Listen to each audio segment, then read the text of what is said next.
2023년 7월 4일 화요일 매일 성경 큐티 우리도 죄인이었으므로 디도서 3장 1절에서 7절입니다.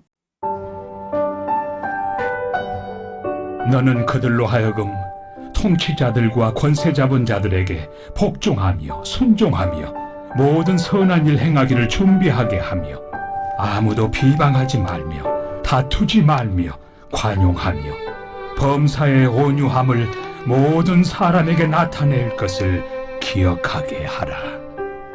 우리도 전에는 어리석은 자요 순종하지 아니한 자요 속은 자요 여러 가지 정욕과 행락의 종노릇한 자요 악독과 토기를 일삼은 자요 가증스러운 자요 피참 미워한 자였으나 우리 구주 하나님의 자비와 사람 사랑하심이 나타날 때 우리를 구원하시되 우리가 행한 바 의로운 행위로 말미암지 아니하고 오직 그의 긍휼하심을 따라 중생의 씻음과 성령의 새롭게 하심으로 하셨나니 우리 구주 예수 그리스도로 말미암아 우리에게 그 성령을 풍성히 부어주사 우리로 그의 은혜를 힘입어 의롭다 하심을 얻어 영생의 소망을 따라 상속자가 되게 하려 하심이라.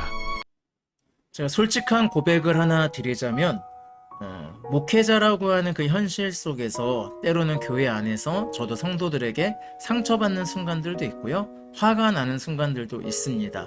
하지만 그런 순간마다 다시 한번 생각해보는 것은 하나님께서 맡겨주신 양이고 인간은 이해하지 못할 것은 없다. 그리고 저분의 상황과 저분의 이야기를 자세히 들어보면 저분은 충분히 그럴 수 있다라고 이해하며 넘어가는 저의 모습을 발견합니다. 좀 건방지게 말하면 나름 목회자로서 자비로운 삶을 살아갈 수 있는 그런 은혜를 누리고 있습니다. 하지만 집에서 자녀에게는 그렇게 자비롭지 못한 제 모습을 발견하게 됩니다. 때로는 언어적으로 너무 심한 말을 하기도 하고 제 아들에겐 엄격한 모습. 그래서 어쩌면 내 아들이 나중에 크면 아빠는 왜 교회하고 가정에서 달라? 라는 이야기를 들을 수도 있겠다라는 그런 생각이 들었습니다.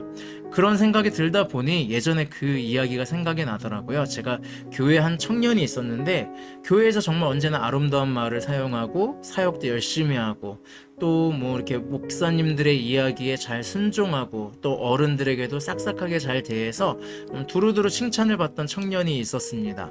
너무 괜찮은 청년이었어요. 그래서 한번 이제 그 청년이 친구들 중에 믿지 않는 사람들과 함께 어울릴 일이 있어서 어울린 적이 있는데 그 친구가 이렇게 얘기하는 거예요. 그때 당시 전도사였는데 전도사님 저 친구 별명이 뭔지 아세요? 그러더라고요. 그래서 뭐야 뭐 천사? 아니면 작은 예수? 이렇게 얘기를 했거든요. 그랬더니 아유 목사님 무슨 말씀하시는 거예요? 저 친구 별명은 욕쟁이에요. 그러더라고요. 그래서 아니 제가 제 교회에서 욕이나 이런 거 한 번도 한 적이 없는데 그랬더니 아유 목사님 누가 교회에서 욕을 해요. 근데 우리들하고 있는 장난 아니에요. 욕 심해요. 어떤 친구는 제 입에 걸레 물었다고까지 얘기해요 라고 이야기하더라고요. 그 말에 제가 굉장히 충격을 받았던 기억이 납니다. 그러면서 다시 한번 진짜 교회에서 보는 모습과 이 세상에서 보는 모습이 정말 다를 수 있구나 라는 그 사실들을 깨닫게 됐습니다. 지금 바울이 지금 편지를 디도라고 하는 사람을 보내고 있는데 이 디도가 사역하던 교회도 그런 부분들이 있었던 것 같습니다. 다만 다른 것이 있다면 디도라고 하는 사람이 사역하고 있는 교회는 거짓된 가르침들과 거짓된 삶들 그리고 정부의 정책에 의해서 굉장히 많은 시위와 반란이 많이 일어났던 지역으로 알려져 있습니다. 그곳에 디도가 사역을 하니 얼마나 쉽지 않았겠어요. 거짓 가르침들 많이 있죠. 사람들의 교회 안에서와 교회 밖의 삶이 좀 다른 것 같죠. 그런 부분들이 있다 보니 바울이 계속적으로 교훈을 이야기를 하죠.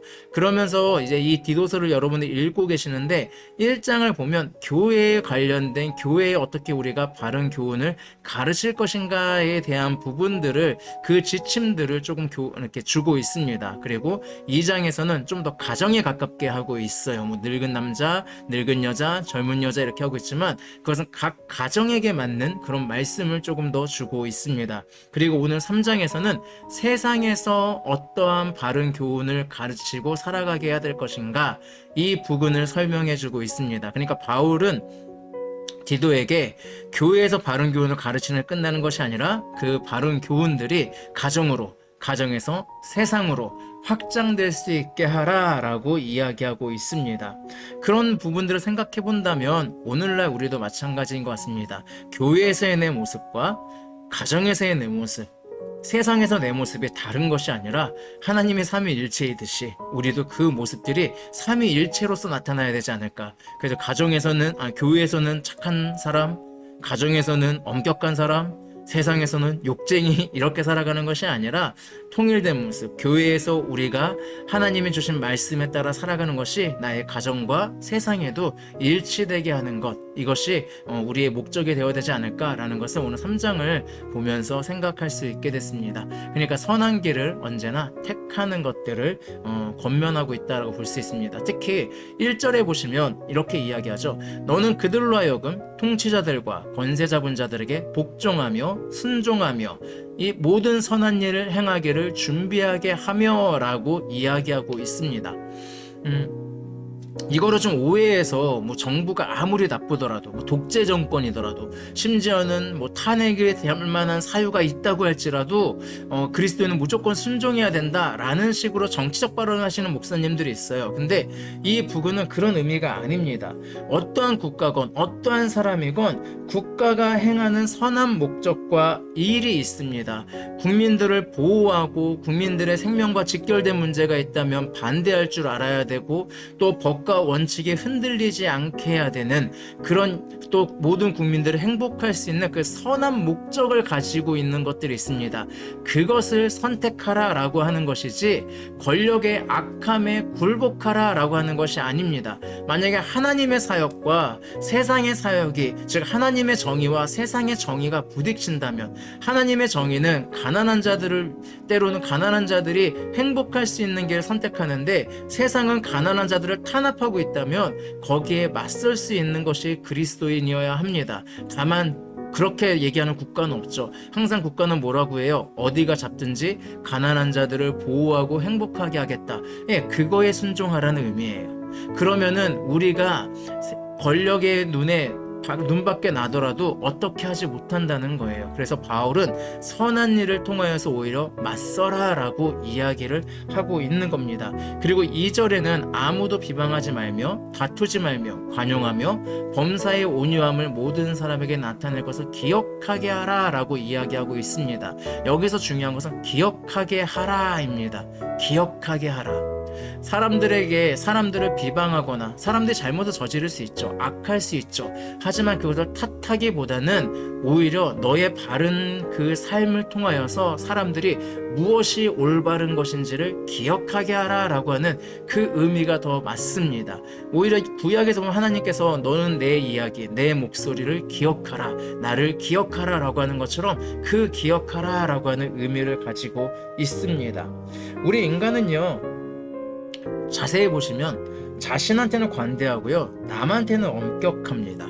그러니까 내가 횡단보도를 빨간불에 건너면 의도를 찾아요. 지금 상황이 이래서 어쩔 수가 없었고 그래서 나는 이런 행동을 했다. 근데 상대가 그런 행동을 하면 그 의도를 이해하려고 하지 않아요. 의도를 찾지 않아요. 무조건 뭐부터 해요? 비난부터 해요. 왜 그럴까요? 나에게는 관대하고 남한테는 엄격하기 때문에 그래요. 그런데 성경은 오히려 나 자신에게는 엄격하라, 하지만 다른 사람들에게는 관대하라 라고 이야기합니다. 그렇게 할 수 있는 이유는 바로 우리가 하나님으로부터 구원의 은혜를 받았기 때문에 이 사실들을 깨닫는다는 거예요. 무슨 얘기냐면 우리도 오늘 본문에서 3절에서 이야기하죠. 우리도 전에는 어리석은 자요라고. 그러니까 우리도 전에는 죄가 죄인 줄 모르고 살아갔던 존재예요. 이것이 당연한 살아갔고 나에게 관대했던 그 삶, 그 악한 삶을 나도 살아갔던 사람이에요. 그런데 왜 올바른 것을 볼 수 있게 되었느냐? 예수 그리스도를 통해서 구원받은 그 은혜로 인하여서. 그래서 하나님이 나를 의롭다 하심을 내가 얻다 보니 의로운 것이 무엇인지 내게 깨닫게 되니까 때로는 누군가의 악함과 누군가의 잘못이 눈에 보일 수 있다는 거예요. 그런데 우리는 그때 뭐 한다는 거예요? 비방하고 비판하고 판단하는 것이 아니라 그를 이해하고 그들을 사랑할 수 있다는 거죠. 아, 몰라서 그래. 아직 저걸 몰라서 그래. 그리고 저 사람의 사정이 있는 거야. 근데 하나님의 구원하심을 입는다면 그건 달라지게 될 거야. 라고 하면서 우리는 하나님의 구원의 그 은혜를 보여주는 삶을 살아라. 구원의 은혜는 바로 이 삶을 가능하게 한다. 나에게 엄격하지만 다른 사람에게는 자비할 수 있는, 관대할 수 있는 삶을 가능하게 한다라는 것이 오늘 디도서가 주는 교훈이라고 생각을 합니다. 그래서 우리는 그렇게 된다면 겸손하게 영향력을 주는 사람이 됩니다. 오늘 여러분 어떠신가요? 여러분은 남에게 관대하고 나에게도 관대하신가요? 나에게 관대하지만 남에게는 엄격하신가요? 이왕이면 나에게는 엄격하지만 다른 사람에게는 관대한 삶, 혹은 나한테도 관대하고 다른 사람에 관대한 삶, 그리고 우리가 이런 것들을 볼 수 있는 것은 하나님이 구원하셔서 의로운 것이 무엇인지를 성령을 통해서 가르쳐주는 은혜가 나와 함께하고 있기 때문임을 생각하면서 살아가는 그런 하루가 되었으면 좋겠습니다. 우리 기도하겠습니다. 사랑의 하나님, 감사드립니다. 하나님의 그 구원의 은혜 덕분에 우리는 이 땅에서 의로운 일을 행할 수 있습니다. 의로운 것이 무엇인지를 알 수 있습니다. 때로는 악함이 무엇인지를 깨닫기도 합니다. 그렇지만 우리가 그들을 비방하고 비난하고 또 판단하고 이런 것이 아니라 오히려 그들을 아끼고 사랑하고 자비롭게 할 수 있는 것은 그 구원의 은혜를 내가 누구보다 잘 알기 때문임을 고백합니다. 오늘 하루도 하나님 주신 그 은혜를 가지고 다른 사람을 관대하게, 하지만 하나님의 교훈을 가지고 살아가는, 그래서 하나님 나라의 모습을 보여줄 수 있는 그런 하루의 삶이 될 수 있도록 축복해 주시기를 원합니다. 감사드리며 우리를 구원하신 예수 그리스도의 이름으로 기도합니다. 아멘. 네, 오늘도 말씀 안에서 하나님과 동행하는 행복한 하루 되기를 원합니다. 샬롬.